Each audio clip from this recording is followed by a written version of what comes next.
heard.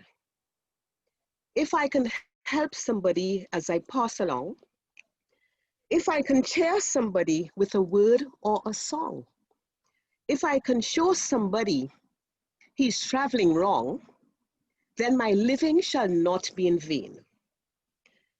As we approach and expand our craft of psychology, let us do so by giving it all the love we can give, thus ensuring that everyone affected by mental illness has a better quality of life. And to bring back beauty to a world uprooted, I invited Mr. Ahmad Abdullah-Muhammad, the third place winner of the Poetry Slam contest, which took place last Sunday. You see, 2020 is a milestone year for the NGC Bocas Lit Fest, the 10th year of Trinidad and Tobago's National Literature Festival. We heard some of the finest minds in poetry at that Grand Slam contest.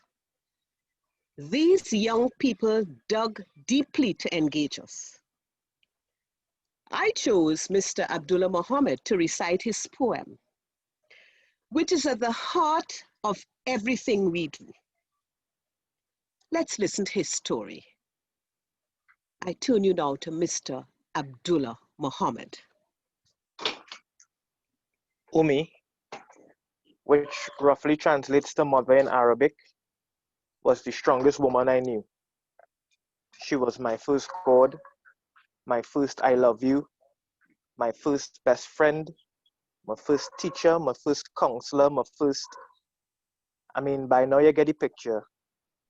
She was number one for most things in my life, even the person to hate.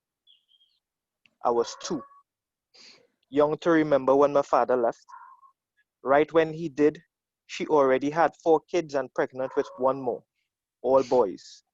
And in a world where we need men to help raise the gifts given, when we wanted to be wrapped in love, she was the only parent present. I was 6, seconds into my favorite cartoon when I heard her knocking. Saw love rushing to repossess everything she said she'd share when she signed those papers of commitment, till death, doer, and injustice. They took her house, her land, her car, her savings, some of her pride, but none of her resilience. I was 7, hours into our new home when I saw how love makes you fight hard to apply the faith of old scriptures when we have these New Testament. She converted to Islam to be with my father, but with him gone, she cursed Allah's name. For crying out loud, you could hear how she screamed and ate her pain. I was 10, days away from celebrating my big brother's birthday when I saw how love brings you to your knees and leaves you stuck in a prayer position. She prayed at his side until he died in June 1996, kidney failure. I was 10, days away from celebrating my birthday when I saw how love shows you to live your life as a prayer on the lips of God. November 1996, my little brother died, kidney failure. I was 11, weeks into learning to live with less because 2 brothers moved out, 2 brothers moved on, and I know it goes sound crazy, but in the midst of this, if you were to ask Umi, you okay? She go smile and say, I bless. I was 12 going on 13 when I remembered understanding the word suicide for the first time. Bored in my room, feeling like I at the end of my rope, staring at the ceiling. In an attempt to take life in my own hands, I got one step farther away from healing. I was 14. Minutes too late when I saw how love hammered its belief into your head until you got the point, and he nailed it. I was 14, waiting to exhale when I saw how love tries to discipline its insecurity and literally takes your breath away. I was 14 when I chop up a man for my mother and she bawled, no,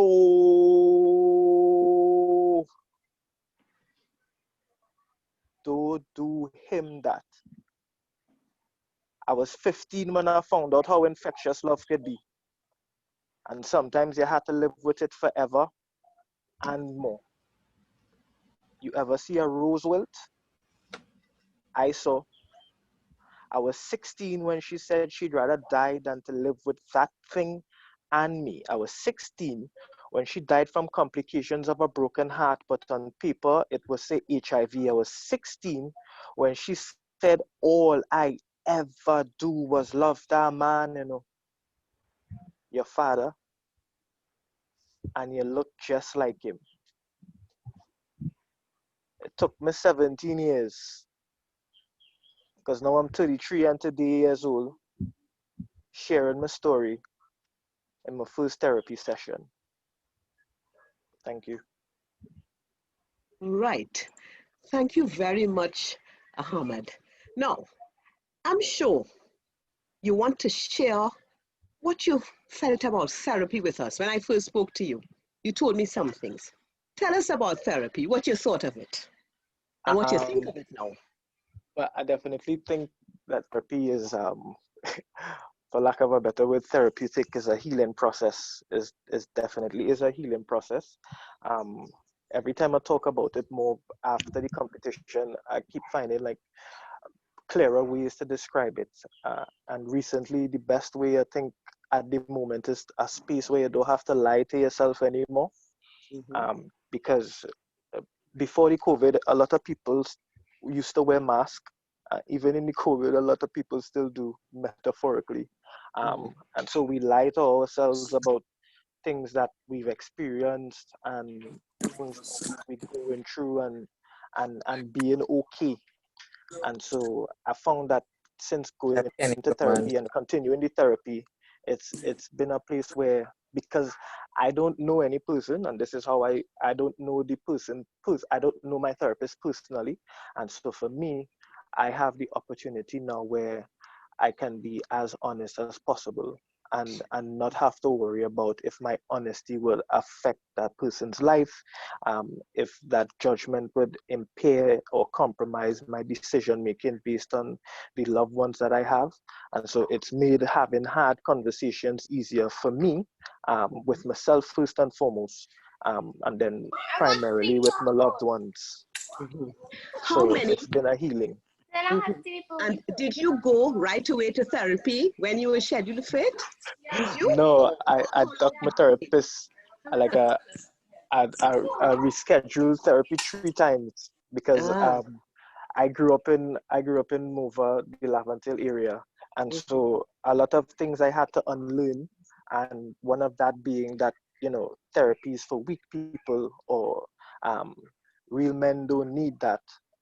Definitely real men need it for sure, and a lot of men need it now, as is evident in the way that we treat with situations when we are emotionally uneducated. So I avoided my therapist 3 times until she called the third time, and she's like, listen, somebody else needs the spot and needs the help. So what we're going to do is either you're showing up and doing the work, and I'm going to make it very easy for you. And so when I met, we had a really, really interesting conversation. It was very, very human. Um, um, and so from then it was just very comforting to, and not necessarily a friend, just a whole you could talk to, and just they just provide the questions that you ask yourself, but it's in like a third dimension, so you're hearing it back and not just in your head. Yes. Right. Okay. Well, thank you very much, Mr. Abdullah-Muhammad, for sharing yourself with us this afternoon. I would like to congratulate and commend your therapist for bringing you thus far in your recovery. Hats off to her. Thank you. She's done well, and you have done well too. So appreciate it. Wonderful. You're welcome. Now, folks, we must make time to overcome the stigma of talking about mental health, so we can help each other face and seek treatment for the anxieties and suffering connected to mental health.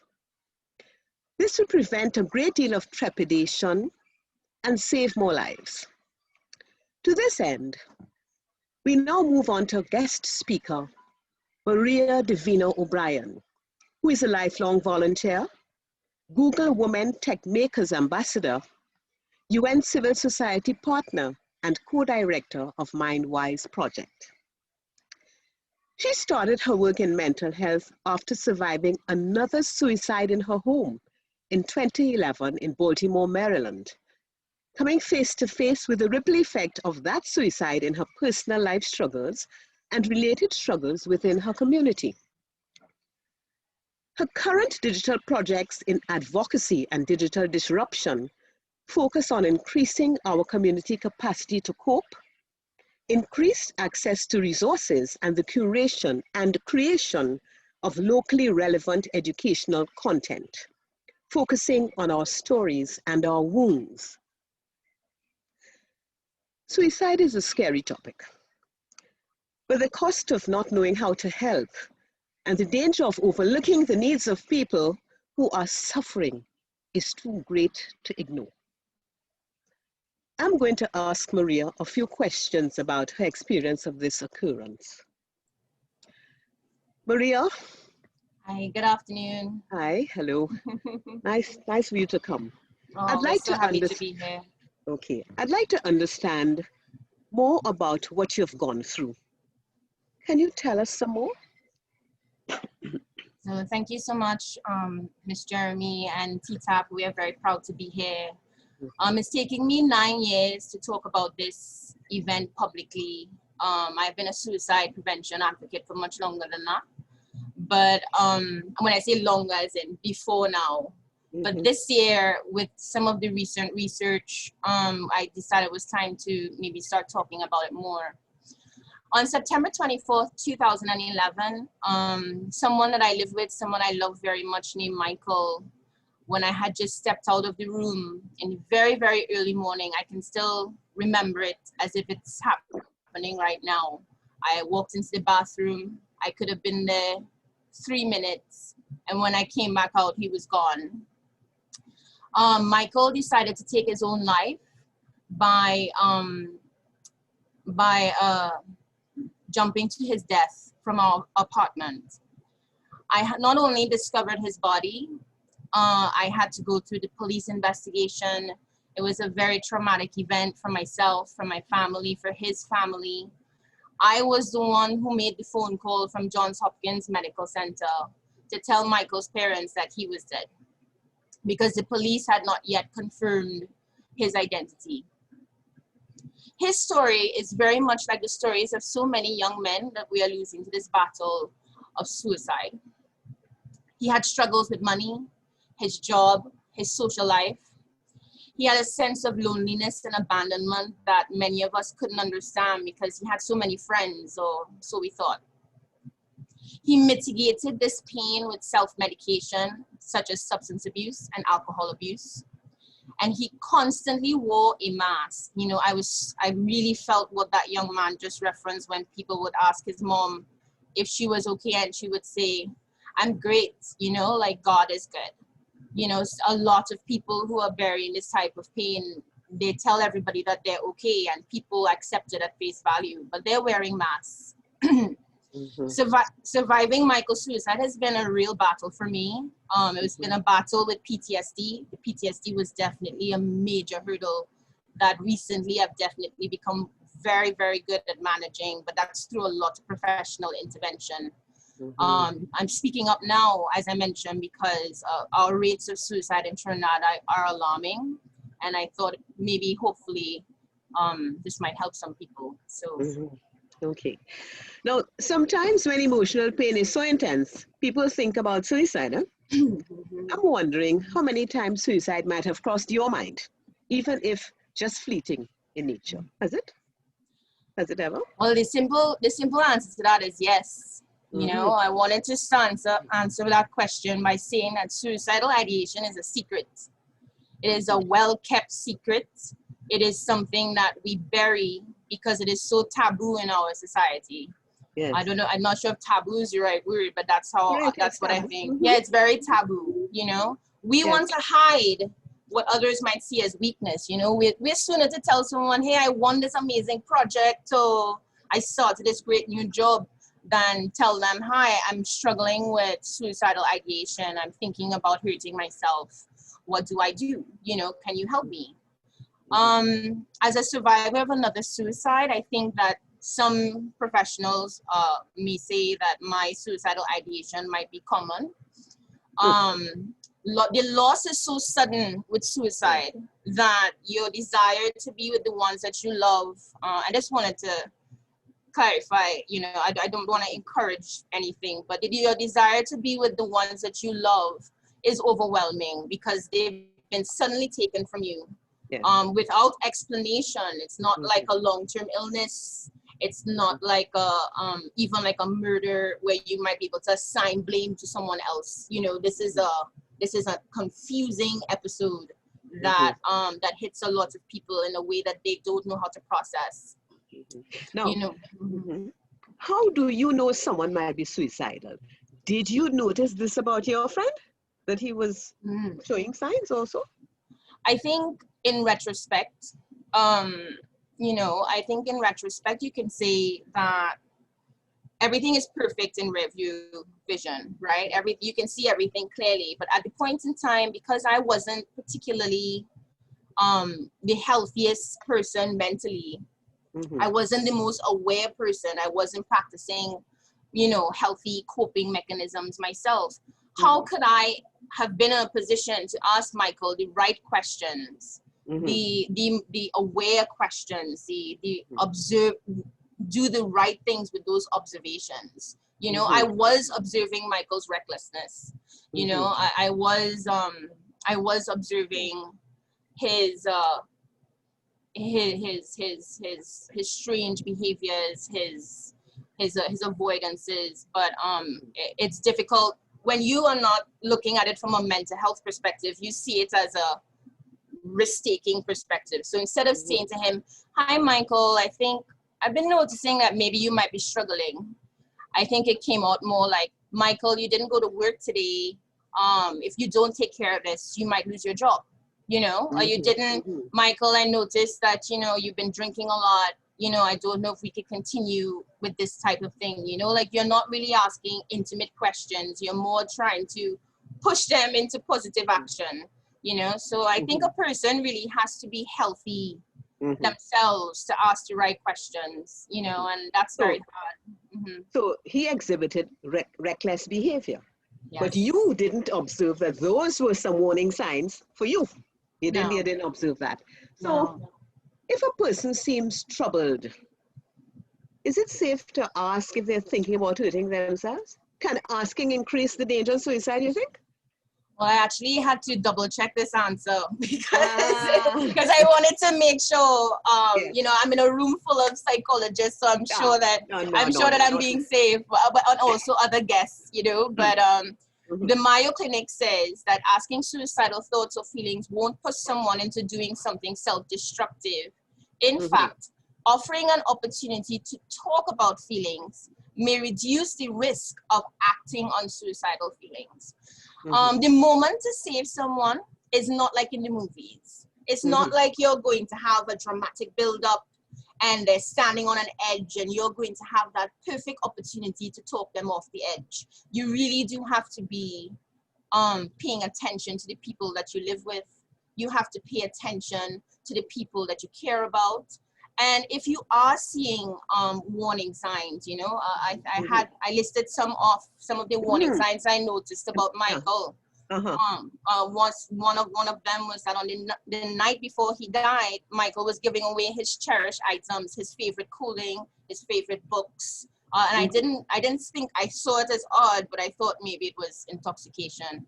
He was very despondent when it came to, you know, realistic things that he had to consider.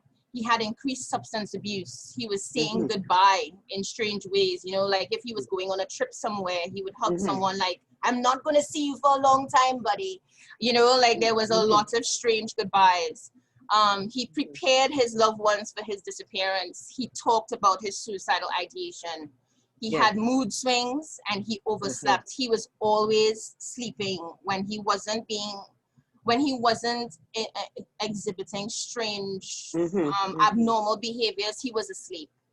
And But when you saw that, did you ask him any questions about his mental health?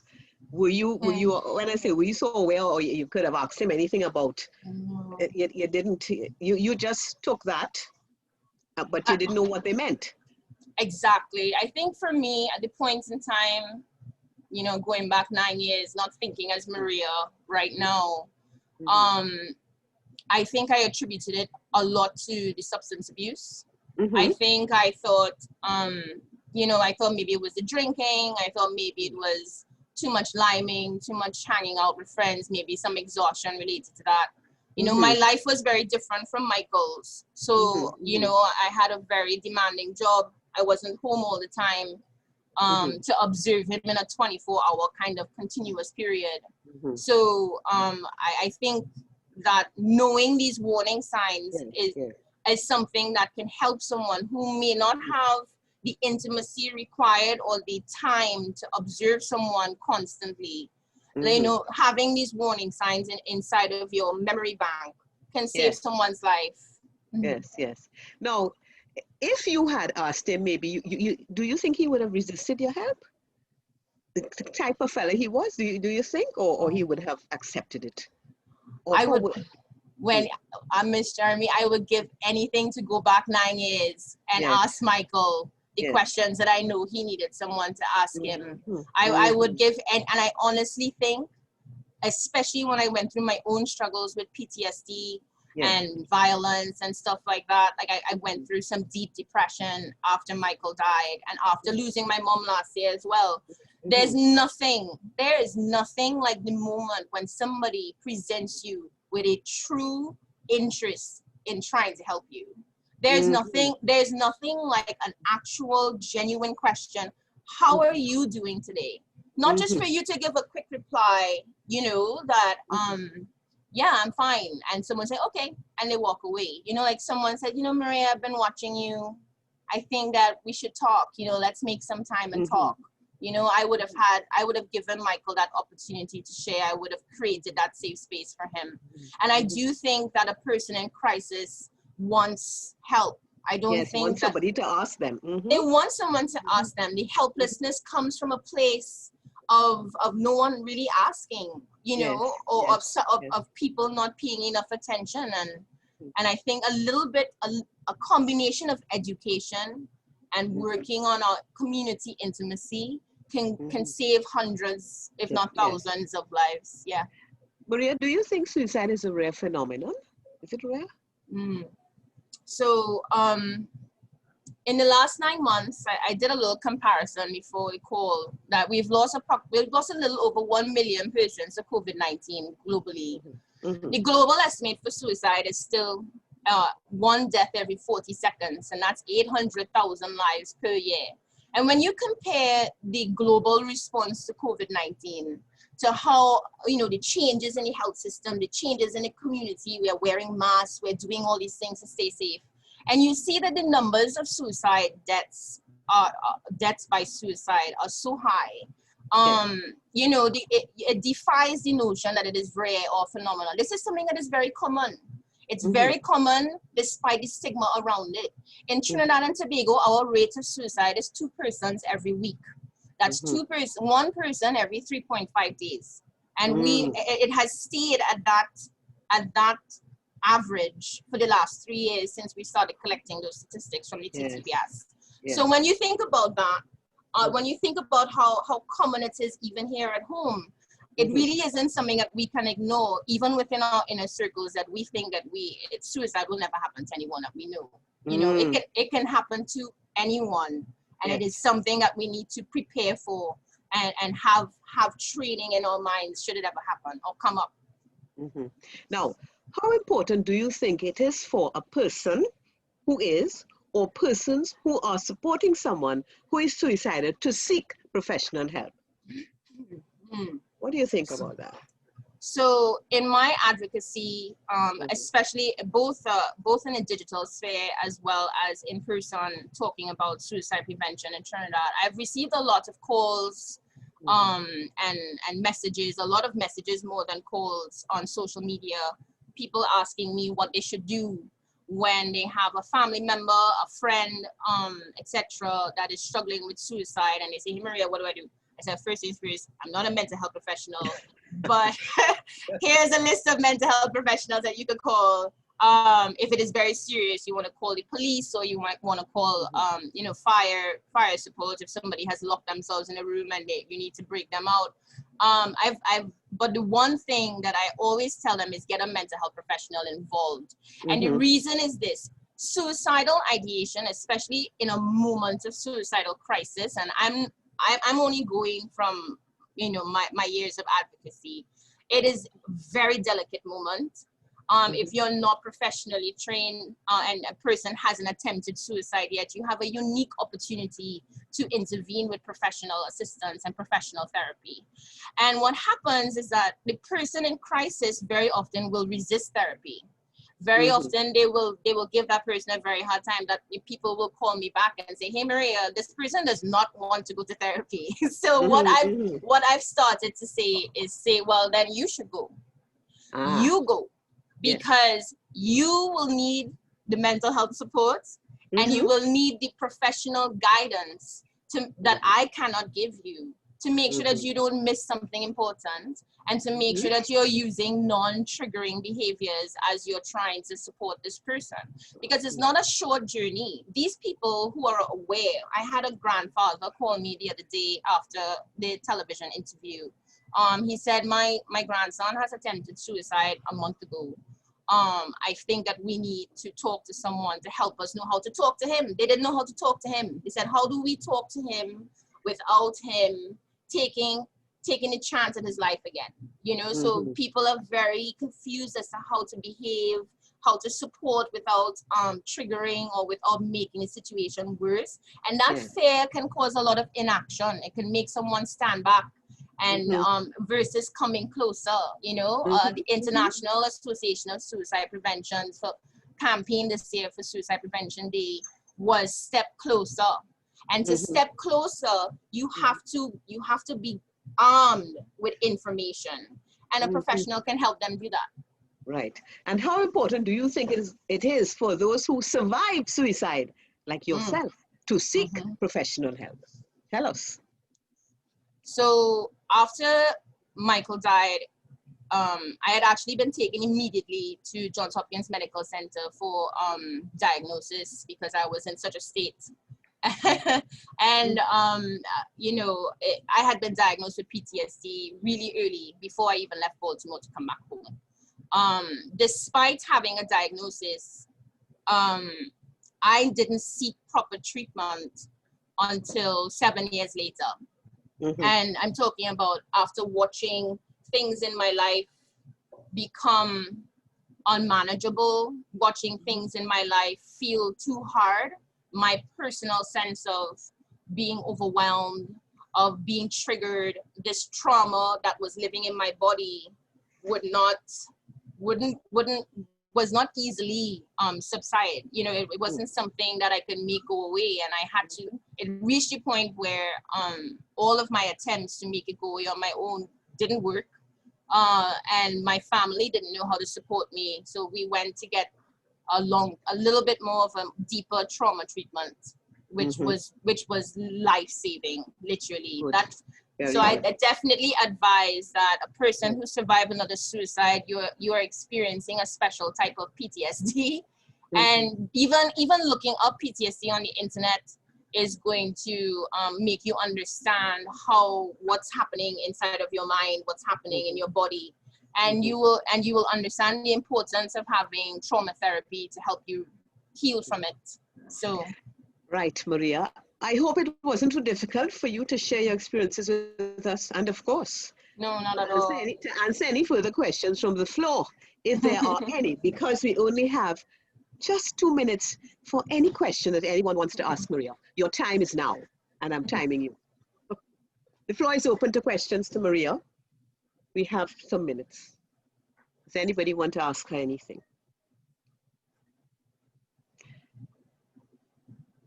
Have they written anything? If no one has any questions, I wanted to add in, you had asked a question before, Yes.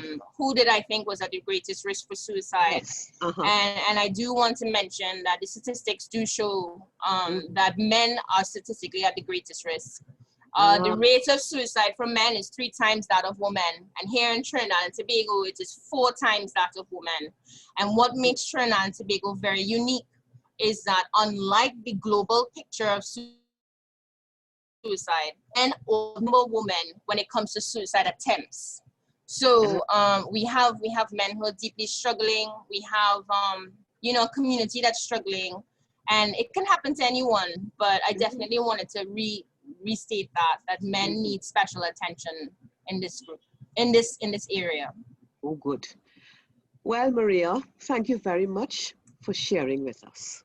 Thank you. Thank you so much. I do appreciate that. And I've learned so much about suicide again, Thank you so much. Welcome. Now, after that, people, we move on to our other guest speaker, Michelle McIntyre, who currently is a board-certified clinical chaplain. She works for 3 schools in the primary school system of the South Caribbean Conference of Seventh-day Adventist and is an adjunct lecturer at the West Indies School of Theology. She holds a Master of Arts in Pastoral Counseling, Community Care and Counseling with an emphasis in marriage and family from Liberty University, and a Bachelor of Arts in Theology, Health Emphasis, and a minor in Family Life Studies from Andrews University. Previously, she worked with the Love Until Foundation as a field officer, where she continues to volunteer as a counselor. Michelle has a passion for families and as such, enjoys facilitating various programs that assist persons with enjoying a greater quality of marriage and family life. She's also the founder and main facilitator of Adamah Age Connections Limited, which provides support for families and individuals. She's the proud mother of 1 adult son. I now present Michelle McIntyre, whose address is entitled, You and Your Faith in a Time of Crisis. Michelle, it's over to you now. Good afternoon, everyone. Thank you, Wendy. It is really inspiring to come after the words of young Ahmad and Maria. And as we go now into the area of you and your faith in a time of crisis, I would also thank the members of TTAP and our viewing guests for sharing your time with me. This evening, as Wendy would have intimated, my topic is you and your faith in a time of crisis. Now, when we think of mental health, the issue of faith in a time of crisis usually looks at when someone comes to you and actually has a challenge with their specific religious belief. However, when we think of faith from a psychological perspective, I would want us to understand that faith is not limited to religious beliefs, but also encapsulates your future hope. So many times when we hear faith in crisis, it comes from your pastoral counselor or a Christian counselor that goes down that road of spirituality, and not so much the average psychologist or counselor. But today we're going to be looking at some things that we have seen happening in the past, and it has become more prevalent for the last 6 to 8 months in terms of how people are dealing with their faith and the COVID-19 pandemic. Now, all things being equal, when we think of faith and crisis, we always think of personal trauma, something that has happened to you that causes you to question your supreme being. But now we are in a unique position. There are no records to tell us how to handle this in terms of faith crisis in the time of a global pandemic, in a time where your faith leader is also in crisis, in a time where your ministerial guide is in crisis, a time where even your psychologist may be experiencing their own faith crisis. There is no blueprint as to how do we go about this. Now, some of the things that we are seeing in crisis coming out of this pandemic are the challenges to the normal faith traditions, the normal things that we do, things that have been affected, the marriage ceremony, all the things that go along with being married, getting married, having the people you love close to you, what marriage means to you. Now you're no longer allowed to bring your loved ones close to you. You're no longer able to share this happy experience with you and with those around you. And what we find happening is that persons feel cheated even though they are married. They feel as though something has been lost because of the limitations of the pandemic.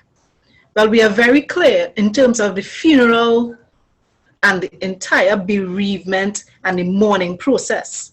That has definitely been impacted. And this has also affected persons' relationships with God.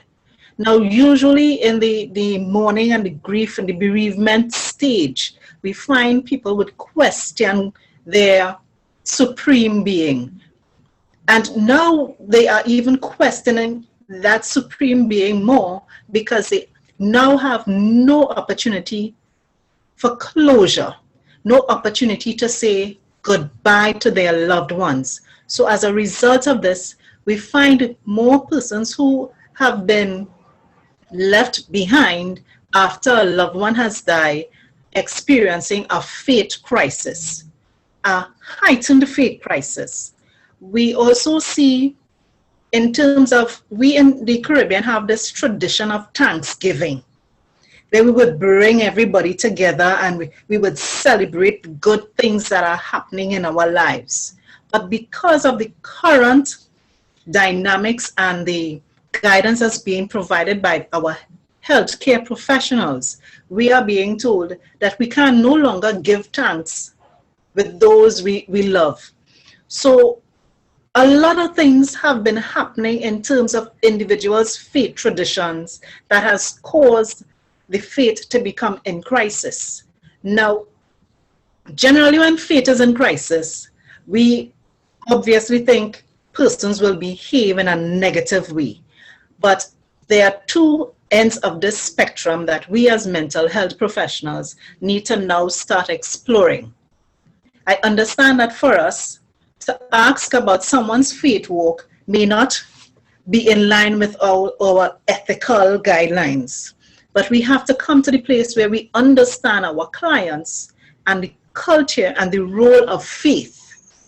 And when I'm speaking to faith, I'm not speaking to Christianity, Islam, Hinduism. I'm speaking to faith in its broadest sense. That belief that there is something to look forward to. There's someone outside of me that is in control of me, that has a greater guidance.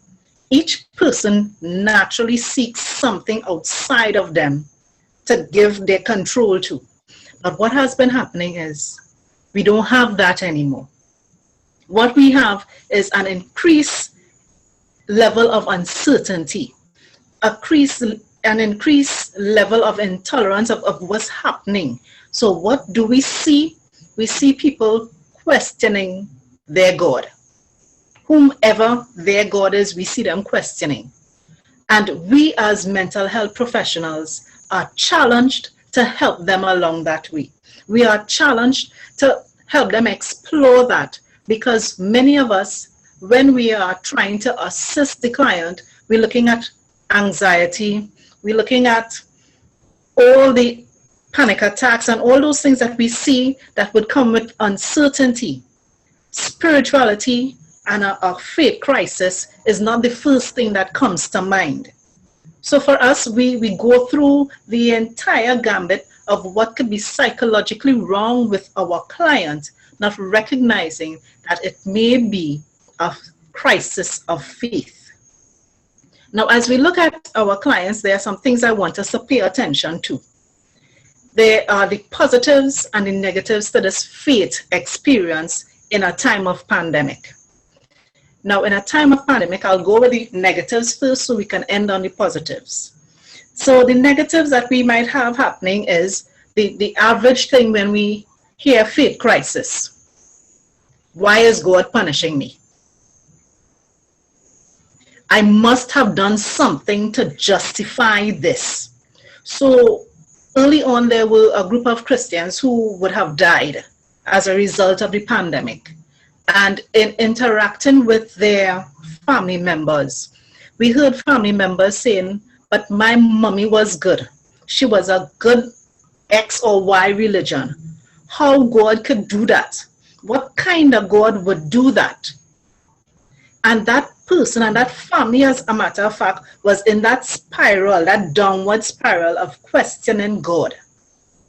We saw them experiencing the anxiety, we saw them experiencing the depression, the panic attacks. We saw all those things being displayed. But when we actually went into why they were feeling this way, the issue is God has failed me. God has failed my loved one. If there is no God, what do I believe in now? So that level of hopelessness started to present itself. We have another issue that comes about in which we call a religious deferral. So the individual decides, here is what. Everything is in God's hand. And if everything is in God's hand, I don't need to wear a mask. I don't need to social distance. If I am sick, the Lord will heal me. I don't need to go to the hospital. Religious deferral. Because these persons have believed and constantly believe that no matter what happened, my God will take care of me. Now, within the religious circle, that's nice. But what about the reality that you are exposing yourself? This comes about when the individual moves from that realm of reality and spirituality overcomes all that is happening in their lives. The next thing we have happening is that moral struggle. And we have that happening with healthcare providers, first responders, when they have to choose, who do I help? Which person do I give care to? What kind of care do I give? If you have a health responder who has a certain type of relationship or a certain kind of a interaction with their supreme being, they may find themselves feeling like if I am in the position of God. And that slows down their reaction. It makes them question any decisions that they make. And then we find them as well in a crisis of faith. Because now they don't come to terms with the fact that this is my job and I am called to do no harm. Because their religious perspective comes and supersedes their carnal, their physical realm perspective of getting the job done. So what we have happening is, in terms of that faith crisis, many persons are now in that place where they're either angry with God, questioning who God is, the supremacy of his ability, his divinity, whatever God they are speaking to. We have persons living recklessly, which is a word I heard Maria use in terms of how they would just live their lives because God is in control in this time of crisis, and those who are struggling morally. Now, there's another thing that's happening where persons of various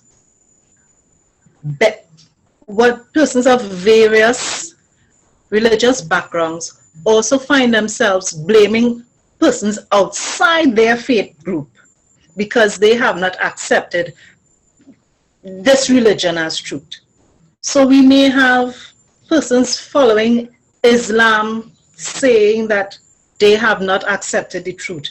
We may have Christians saying they have not accepted the truth. Whatever truth is for that religious group, they are now throwing it out at others and saying, we are experiencing this because you didn't accept the truth. So we have people now, groups of people now extending animosity towards others, putting their fears into excesses in terms of their evangelistic efforts because somebody didn't understand that this is the right religion. What do we do as mental health professionals with this group of people who are experiencing these varied negative impacts of faith? We have to first of all acknowledge what it is, recognize that it's a faith crisis. Many times we don't recognize it, but we now are called to do that ourselves and then look at it and guide them, ask them, what's going on with you and your supreme being? What's going on with you and your faith walk? How has your faith walk been? You are not asking them about their religious beliefs and you're not going to be telling them about yours. But you are asking them, where are you in your faith walk? How has your faith walk been? Now, interestingly, when we look again, we are also going to look at the positives. Every religion on the face of the earth encourages its members to see a better future. There is no religious group that says tomorrow is not going to be better. Each religious group encourages their believers, once you believe in the supreme being, once you follow the guidelines of the supreme being, your life will be better. So the positive of religiosity and increased religiosity in a time of crisis is that persons get additional hope. What do we do with this additional hope as mental health professionals? When we explore the what is your faith experience like, our question should then be, how has your faith support group been working out?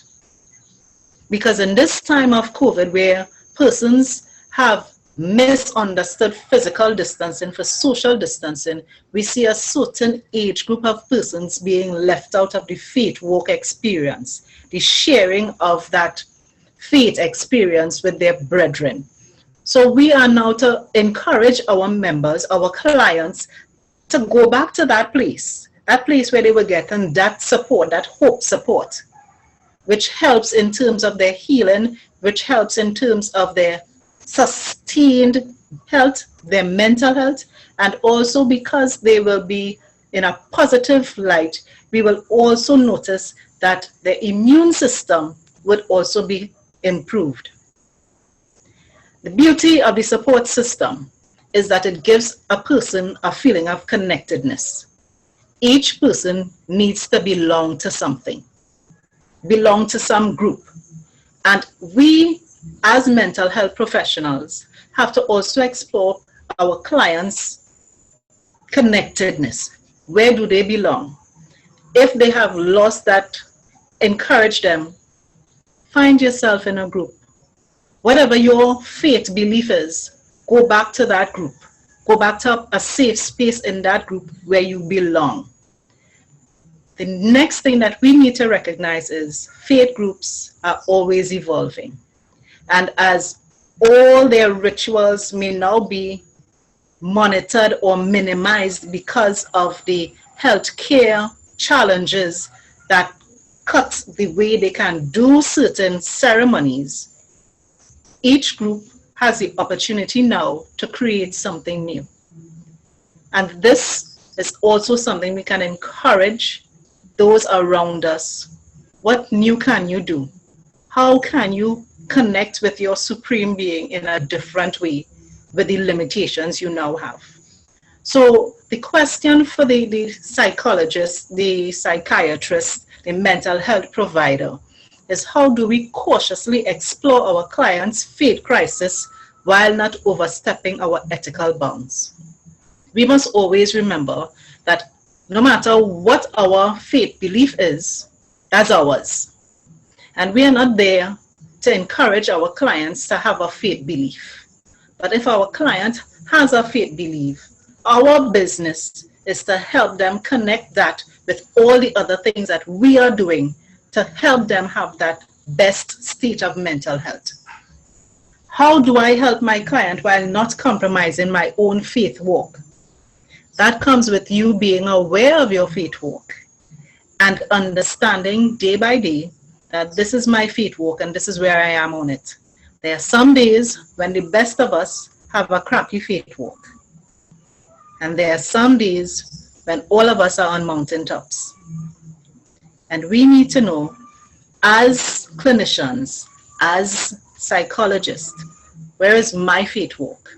And how is my faith walk being used to make me a better counselor, psychologist, mental health practitioner? I saw some questions that kind of threw me off a bit, so let's look at the questions. Dr. Clay is saying, what are the mental health benefits of religion and spirituality? Well, religion and spirituality, once it is not used as Karl Marx says, an opiate of the masses, but as actually something that gives you hope. The mental health benefit is, okay, let me check one question at a time. Good. The mental health benefit of religiosity and spirituality is it gives the person a support system. It gives them a perspective that there is someone outside of me that can help me along. It provides them with the understanding that even though today is not a good day, there is always going to be a better day. So once we have persons who are within a religious or a faith-based background, you would find that that person has a greater chance of healing and from growing from a psychological perspective. Dr. Clay, I must say to you, for every up, there's a down. There are also persons who have been beaten so long with their spiritual beliefs by either their colleagues within that faith circle, that they now see themselves as less than perfect because they don't meet up to the standards of that spiritual group. You now have to question them. You have to go down that path with them of what proof do you have of that?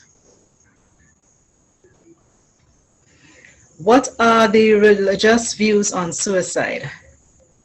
Well, each religion may have a different perspective, but my understanding across all religions is that life is not yours to take. To what extent should we ask clients about faith walk? Well, when we converse with our clients and we interact with them, they will give you little hints.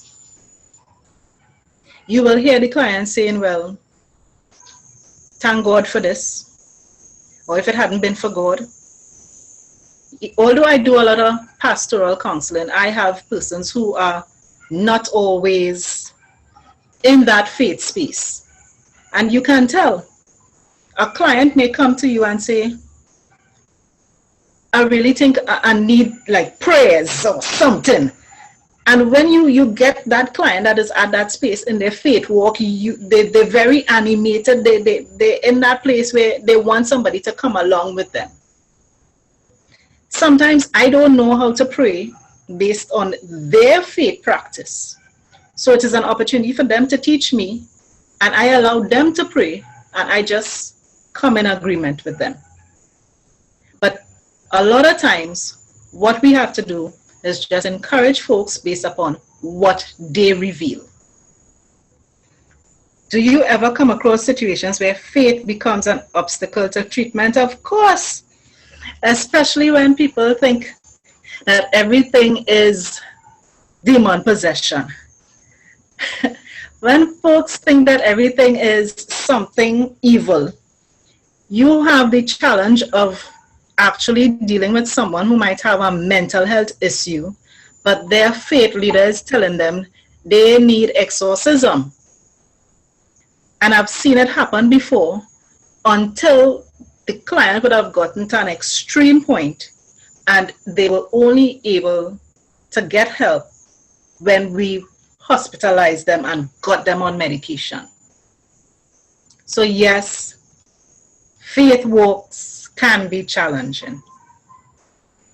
So I see that is our last question. Thank you, folks. Okay. Well, thank you very much, Michelle McIntyre. And for the people who asked the questions, they were answered. Now we have one question from Maria. Yes. Yeah, right, just one question. Jill, will you ask the question then? Sure. We have a question from Shamika, and she was asking in regards to the men in Trinidad and Tobago, do you think it's the lack of being taught emotional intelligence or masculinity why men struggle more with suicide ideation? I have I think I'm over prepared for this just because we both from my sessions with Dr. Chatur talking about this particular issue as well as some recent meetings that I've been in on this issue. Men, the layered reasoning, the layered influences that are going into the rising rates of male suicide, particularly in our cultural dynamic.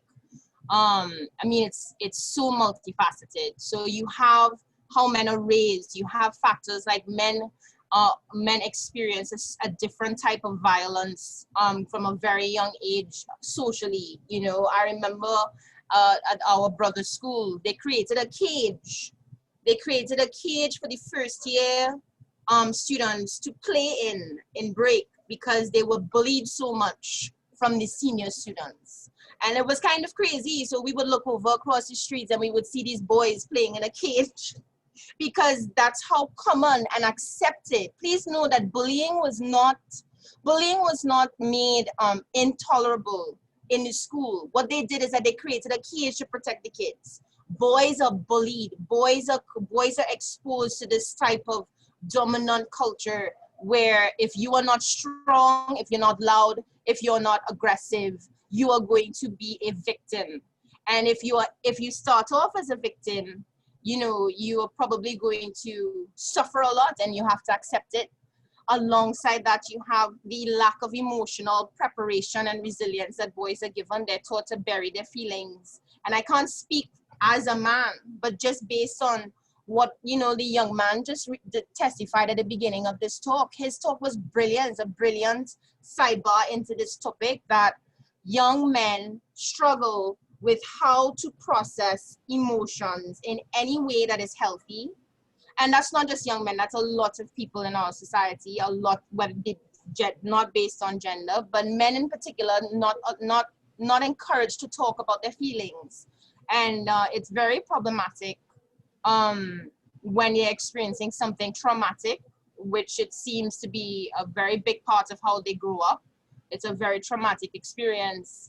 Bullying amongst all of my male friends seemed to be a very common theme in Trinidad and Tobago.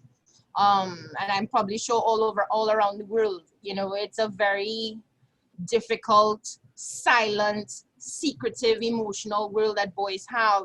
So when they're faced with serious trauma or they're faced with problems where they feel trapped, or maybe they have major losses such as parental grief, or they have major losses such as a relationship. You have a lot of double homicides, suicides in Trinidad and Tobago where a lover kills his female partner and then kills himself.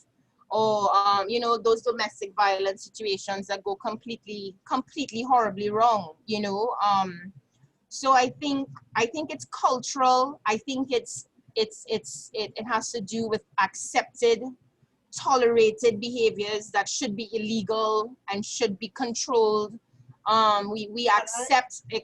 Yes, please, Dr. Chatur, please do. I just want to add to what you're saying there, Maria. In addition to cultural kinds of norms, I just want to clarify also that depression is often underdiagnosed in men. Men often do not disclose feelings of depression.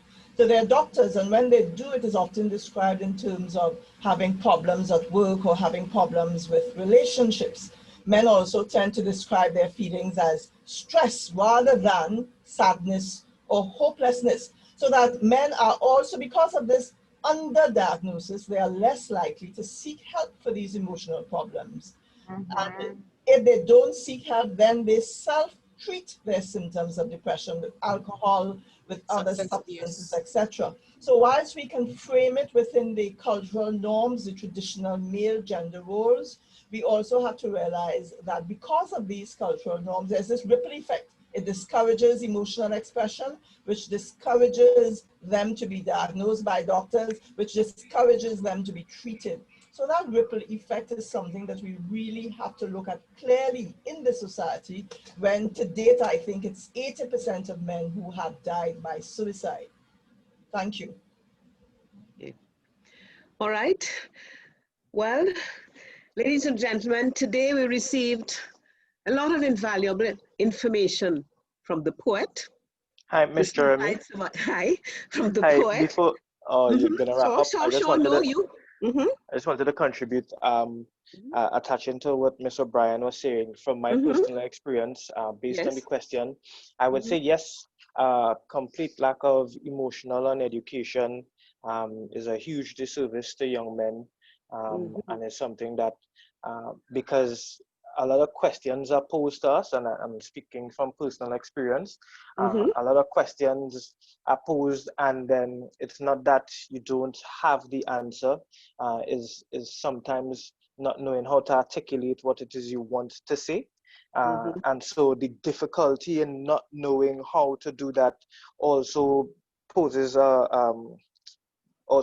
as a struggle. So now you have to deal with trying to explain how you're feeling, and trying to understand how you're feeling as well.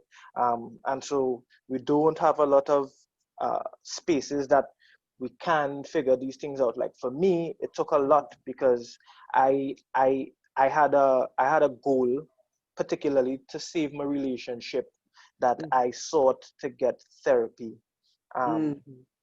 So it was, I think that because we don't necessarily have the motivation or like a lot of, or seeing the ideas of, getting the help that you can be better for, and even it's for yourself first of all, because I did it primarily for the relationship, but I also wanted to be a better person for me.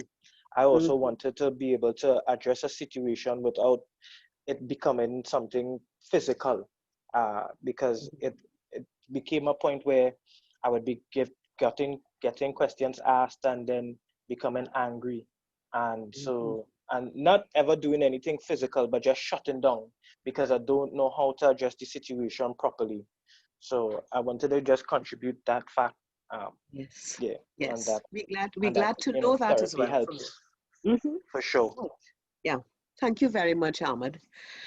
Ladies and gentlemen, today we received a lot of invaluable information from the poet, the suicide survivor, and the clinical chaplain, which we are all better off for. Let us take their messages and use them to our advantage to ensure that the needs and desires of our clients are met mentally, emotionally, and socially. Mr. Ahmad Abdullah-Muhammad, Miss Maria Divina O'Brien, and Chaplain Michelle McIntyre, thank you all very much for sharing your experiences with us today. May you continue to advocate and inspire your various audiences meaningfully. Thank you very, very much. Members, here's one for you.